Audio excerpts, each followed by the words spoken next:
banished lands are consumed by war.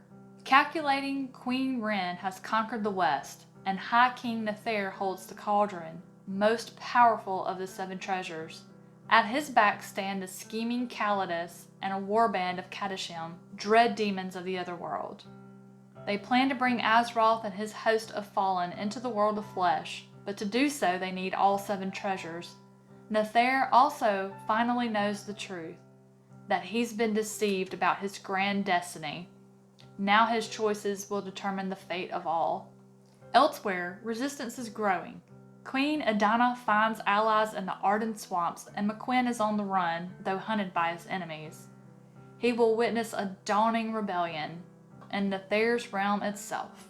So if that book description sounds like something that would be up your alley, just keep watching. What up, nerds? Welcome back to the Nerdy Narrative. My name is Leslie Smith, and today we are going to have a little book chat about Ruin by John Gwynne. I think what I love most about Ruin is the emotional response that I had to it. John Gwynne has built a world, and he has populated it with people that I love. I feel like his character development was so detailed that I feel like I know these people. Like, these people are my friends. They are my loved ones. And it's all of them. It's not just those that are on the good side, even those that are on the bad side, because he makes them people too. You're not just born evil. They're good people with honor and intelligence. Like with Nether, he was deceived. He was led to believe he was the bright star. He's not a bad person. He was just a pawn in a bad person's game. My heart just hurts for him, and I want nothing more than for him to redeem himself. The way that John Gwynne was so detailed about his world building, I can see the banished lands. When I read these books, I am there. I don't know how to explain it any other way, except I feel like my feet are on the ground with these people through their journeys. I mean, I feel pride in their accomplishments, sadness when they fail. I feel joy when it's there. I celebrate victories. I am there, and that is just all I could ever ask out of a book. This series fulfills the reason why I read. I read to escape reality. I read because I want to go somewhere else, and that is exactly what the Faithful and the Fallen series does for me.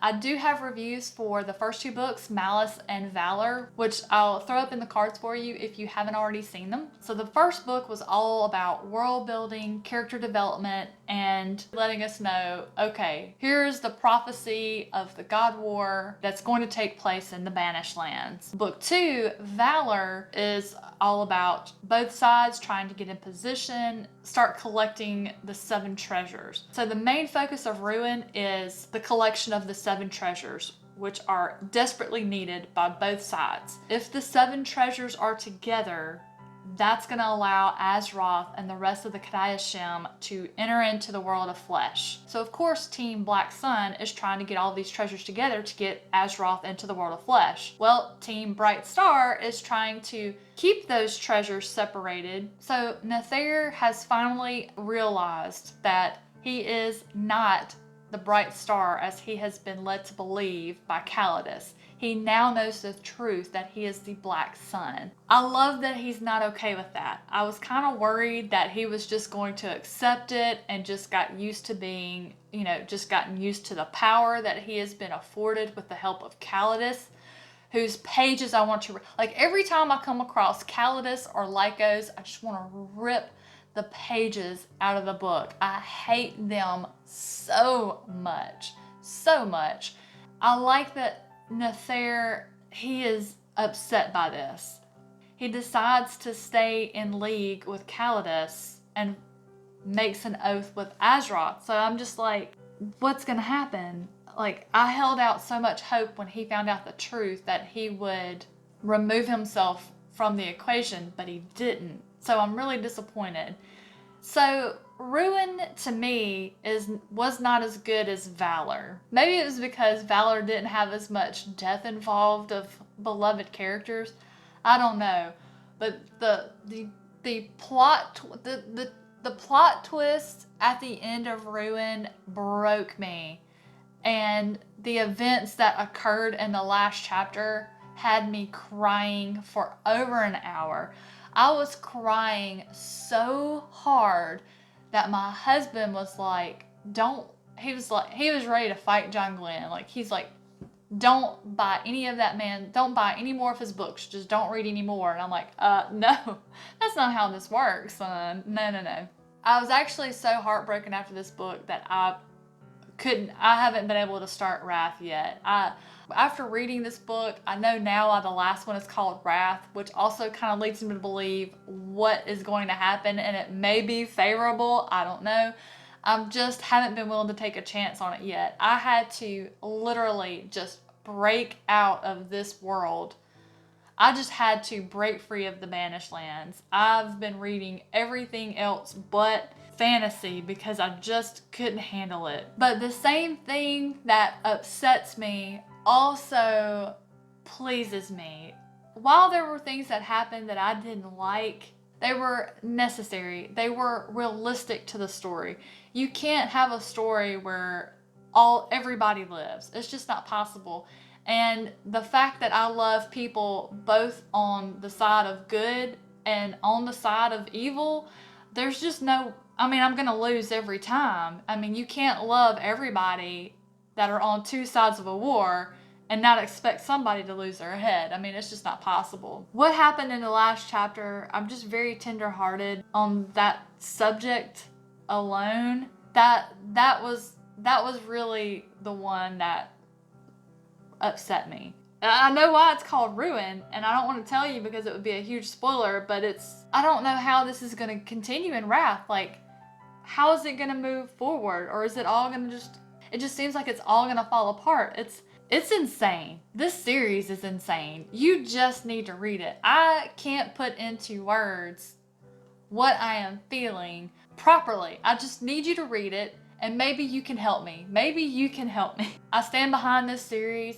It is phenomenal. I flew through Valor and Ruin. Ruin is kind of like playing chess. There's so much strategy. All of the pieces are trying to get in the most opportune place to take out the enemy's queen. Both sides gain ground, and then both sides lose ground. It's just, there's so much going on, and because the Banished Lands are so large, as Nether is going through and gaining allies, the ones he leaves behind are having inner turmoil. They're infighting against each other, and then some of his allies are trying to take over. And it's the same for Corbin. They're trying to go through and gain allies, and then the allies are seeing opportunities to further their own selfish desires.